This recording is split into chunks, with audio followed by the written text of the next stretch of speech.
That night, everything seemed normal until he woke up unable to feel the left side of his body. What caused it? A simple nighttime habit that millions of people repeat every day without realizing the real risk of a stroke. Have you ever wondered if there's something in your nightly routine that's harming your health without you even realizing it? The truth is, a lot of people, maybe even you, repeat seemingly harmless behaviors every night that silently increase the risk of serious conditions like stroke, type 2 diabetes, and even heart attacks. And the worst part? These habits seem normal because they're so common, especially in American households. Today, I want to open your eyes to the 8 most common nighttime mistakes. Simple things like the position you sleep in or the light you leave on in your room could be sabotaging your body while you think you're resting. And there's more. At the end, I'll share a bonus tip that I only discovered after years of working with seniors suffering from chronic sleep issues. It's a simple change that can transform your nights and your days. If you care about your health or take care of someone over 60, be sure to subscribe to this channel. The first dangerous habit I want to talk about might sound odd at first, but it's much more common than you'd think. Sleeping while sitting up. A lot of people do this thinking it helps their body. It helps with acid reflux, they say, or it makes breathing easier. But the reality is quite the opposite. In many American families, especially among older adults, it's become a habit to sleep in recliners. It feels comfortable. It seems safe. But it's not. Why not? Because sleeping in this position increases pressure in the abdominal area. Contrary to what people believe, this actually worsens acid reflux, pushing stomach contents back into the esophagus. So instead of helping, it makes things worse. And there's more. Blood flow in the legs gets compromised, which can lead to swelling, heaviness, and even pain throughout the day.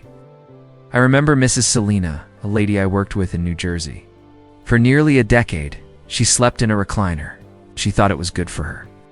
But every morning she'd wake up with swollen ankles and feeling exhausted. When I suggested she go back to sleeping on her side, specifically the left side, which supports the stomach's natural function, everything changed. Within a few weeks, she felt more energized and even reduced one of her digestive medications. And this is backed by science. Sleeping on the left side is best for people with acid reflux. Because of the stomach's anatomical position, the right side tends to make symptoms worse. When you sleep sitting up, your body doesn't fully switch into rest mode. Hormone production related to deep sleep drops. Your metabolism becomes unbalanced, and over time, your risk of heart attack and stroke increases. Now, if you thought the problem stopped at your sleeping position, get ready for mistake number 2. And this one might be in your bedroom right now. Sleeping with the lights on, that includes ceiling lights, bedside lamps, and especially the infamous blue light emitted by phones, tablets, and TVs. Many people leave the TV on for company as they fall asleep. But what that really does is confuse your brain. Artificial light suppresses melatonin production, the hormone that signals your body it's time to sleep. Without melatonin, your sleep becomes shallow and fragmented, and your natural sleep cycle falls apart. The result? Poor sleep, chronic fatigue, irritability, and a higher risk of metabolic diseases. Studies show that exposure to light before bedtime is linked to higher blood pressure, unstable blood sugar levels, and even emotional distress. And no, popping a melatonin pill won't magically fix it. Your body needs the right environment to function properly. Ideally, turn off all lights at least an hour before bed, and keep electronic devices out of the bedroom if possible. If you're in the habit of having a little coffee after dinner or even some black tea, thinking it'll help digestion, you might be falling into one of the sneakiest traps of your nighttime routine. The third mistake is consuming caffeine after 3 p.m., and we're not just talking about coffee here. People often forget that caffeine is also in cola drinks, dark chocolate, energy drinks, and even some workout supplements like pre-workouts. The problem is, caffeine has a long-lasting effect on the body. Even hours after you consume it, it's still circulating in your bloodstream. And the impact on sleep goes far beyond just taking longer to fall asleep. Caffeine works by blocking adenosine receptors, adenosine being the chemical that makes you feel tired and prepares your body for rest.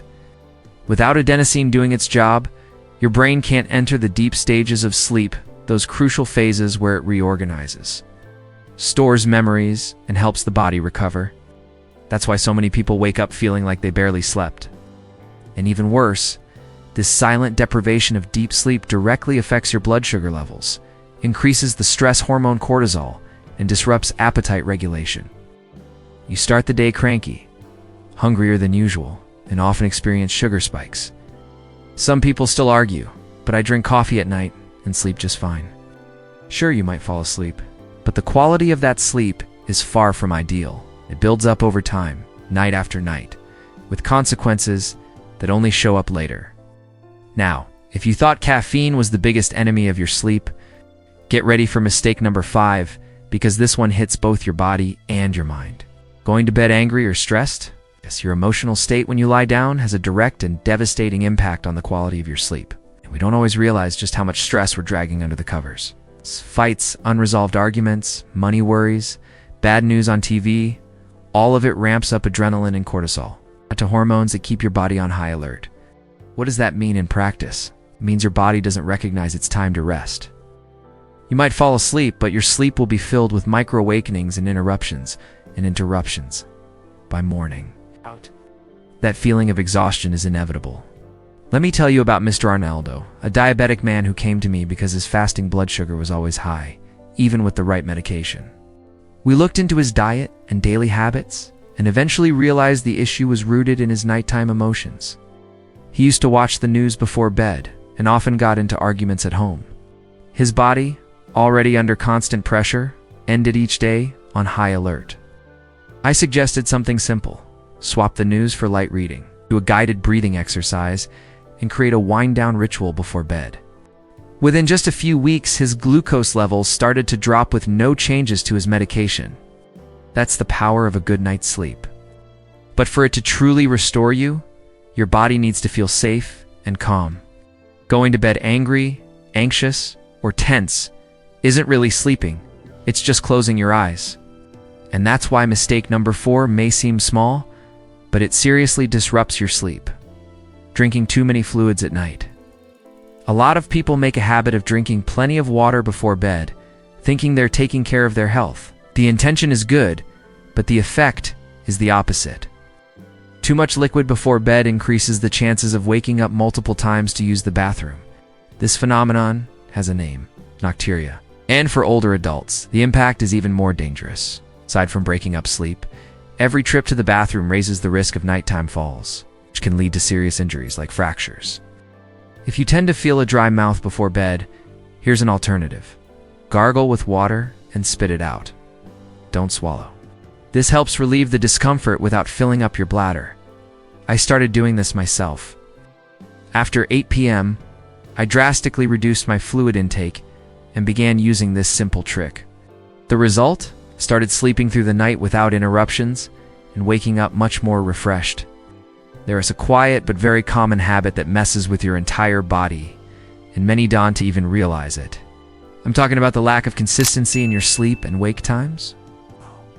With the hustle and bustle of daily life, especially in big American cities, it's common to hear people say, "I sleep when I can." And that's exactly the problem. Our bodies have an internal system called the circadian rhythm. It's like a biological clock that regulates everything: sleep, hunger, hormone production, body temperature, even mood. But for it to work properly, it needs rhythm and consistency. If you go to bed and wake up at different times every day, your brain gets confused. Melatonin production, which should kick in at night, gets disrupted. Cortisol, which should be low at night and high in the morning, also gets thrown off balance. What's the result? You end up living in a constant state of imbalance. Science has proven this. Studies show that people without a regular sleep routine have higher rates of obesity, type 2 diabetes, high cholesterol, and of course, heart disease. The body needs predictability to function well.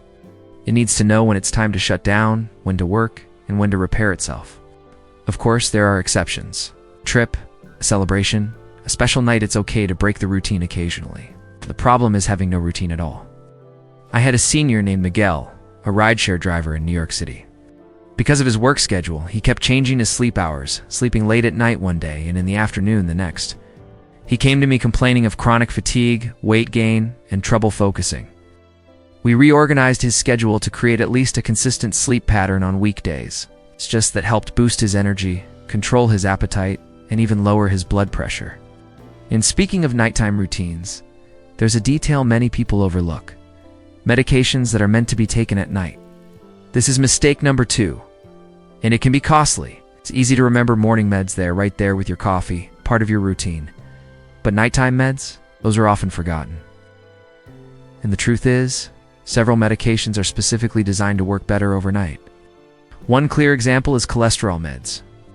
The liver, your body's main cholesterol producer, ramp up production at night. That's why statins, the most common type of cholesterol medication, work best when taken before bed. Another example is metformin, widely used for type 2 diabetes. At night, the liver releases more glucose into the bloodstream, and metformin helps regulate that release. Taking it at night helps keep blood sugar levels stable throughout the night. Plus, some people experience spikes in blood pressure during the night and don't even know it. In those cases, doctors often prescribe nighttime blood pressure meds to prevent those spikes while you sleep. Many people fear taking meds at night, worried about hypoglycemia or side effects. But when prescribed properly, the risks are minimal and the benefits are huge. What's not okay is skipping doses or taking them at the wrong time. I once met Mrs. Teresa, who always forgot her nighttime cholesterol medication. She'd take it only when she remembered, maybe one day yes, 2 days no. After we set up a simple routine with phone reminders and a pill organizer, her cholesterol finally stabilized. Now we've reached the most serious, most underestimated mistake, one that could be affecting your health without you even realizing it. Obstructive sleep apnea. Many people snore and think it's just noise. Others wake up with headaches, gasping for air, or feel drowsy all day and assume it's just part of aging. But it's not. Sleep apnea is a serious disorder where a person repeatedly stops breathing for several seconds during the night. These pauses drastically reduce blood oxygen levels, putting the body under constant stress. And the effects are profound. With less oxygen circulating, the brain goes into alert mode. The heart rate increases, blood pressure rises, and the liver releases more glucose. The result? It's a higher risk of heart attack, stroke, high blood pressure, and type 2 diabetes. And the scariest part, most people have no idea it's happening. Sleep might seem complete, but it's constantly interrupted. The body never enters the deep restorative stages, leading to chronic fatigue, irritability, memory lapses, and even depression. In most cases, it's someone else in the house who notices the signs first. A child, a spouse, a caregiver. They notice the breathing pauses, nighttime choking, intense snoring, or sudden movements during sleep. I treated a man named Walter, who was on 4 different medications for blood pressure and glucose. But his levels were always off. It was his wife who insisted he'd take a sleep study after noticing he frequently stopped breathing at night. The diagnosis was clear: moderate to severe obstructive sleep apnea. We started him on CPAP, a simple device that keeps the airways open during sleep. Within 3 months, Walter had reduced 2 of his medications and said he felt more energized than he had in years. Sleep apnea is more common than most people think, especially among men, those who are overweight, and older adults. But it can happen at any age, in any body. And the diagnosis is simple. It's called a polysomnography, a test that monitors your sleep overnight. If you wake up tired, feel sleepy during the day, snore loudly, or wake up with headaches, talk to your doctor. It could be sleep apnea. And getting it treated could literally save your life. Now, as promised, I want to share a bonus tip, a simple but powerful one. It's not about pills or devices. It's about the environment where you sleep. I'm talking about bedroom temperature. In the USA, it is very common to use freezing cold air conditioning in the summer and high-powered heaters in the winter. But extreme temperatures at night make the body work harder to stay balanced, and that directly affects your rest. When it's too cold, your body uses energy to warm up. This activates alert systems, worsens joint pain, can trigger respiratory issues, and interrupts deep sleep. When it's too hot, discomfort sets in. Sweating interferes with quality sleep, and your brain stays agitated. The ideal room temperature is between 64 degrees Fahrenheit and 72 degrees Fahrenheit. Wear light, comfortable clothes and avoid direct drafts from open windows. If possible, use a gentle fan or a humidifier, especially in drier areas. It's a small detail with a big impact. I remember Mrs. Ruth, an older woman who kept waking up at night, drenched in sweat even in winter. Her room heater was set to 81 degrees Fahrenheit. We turned it down to 68 degrees Fahrenheit. Dodd. Swapped her bedding for more breathable fabric sand within days. She was sleeping through the night. Often, the secret lies in small adjustments, the kind UVA stopped noticing because UVA gotten used to them. But your body feels them, and over time, it pays the price. Each choice you make before bed may seem minor. A late cup of coffee, leaving the TV on, one more glass of water, arguing, stressing, forgetting your medication, one little thing here, another there. No big deal, right? But the truth is, those choices add up. A bad night's sleep doesn't just vanish the next day, it compounds. And slowly, your body starts showing signs. Blood sugar that spikes for no reason. Blood pressure you can't control, exhaustion that sleep doesn't fix, and then something serious happens. A stroke, a heart attack, uncontrolled diabetes, these don't show up out of nowhere. They're built, night after night, from routines that seem harmless, but quietly chip away at your health. You don't have to change everything at once, but you can start today, right now. Choose just one habit you recognize as a nighttime mistake, can fix it. Do you sleep with the lights on? Turn them off? Drink coffee late? Switch to decaf? Go to bed feeling anxious? Try breathing exercises, journaling, or reading something light. Transforming your night transforms your day. And transforming your day can change your life. Think about it. What would it be like to wake up every morning with more energy? No pain, a clearer mind, and fewer medications. That's not a Miracle Lights physiology. It's your body finally getting the rest it's been asking for. And if you care for someone else, a parent, a grandparent, creating the right sleep environment may be even more important than the medications you give. Because one good night's sleep can mean the difference between another health crisis and another day of real quality of life. Today, you learned about the 8 most common nighttime habits that silently sabotage your health. Sleeping, sitting up, thinking it helps with reflux, exposing yourself to light at night, disrupting melatonin, having caffeine in the afternoon, blocking deep sleep, going to bed stressed, increasing cortisol, drinking too much water and fragmenting your sleep, lacking a consistent sleep-wake schedule, forgetting critical nighttime medications, ignoring signs of sleep apnea. And you've also got a bonus tip. Take control of your bedroom temperature, something often overlooked, yet directly tied to quality rest. Now, I invite you to reflect. Which of these habits seemed harmless to you, but now you realize might be harming your health? Share your thoughts in the comments. Your story might open someone else's eyes to something they haven't noticed yet. And if this message resonates with you, subscribe to the channel. Every week I bring you safe, science-based, and practical guidance to help you live with more health, clarity, and peace, like the video that's on your screen right now. Thanks for watching and for subscribing.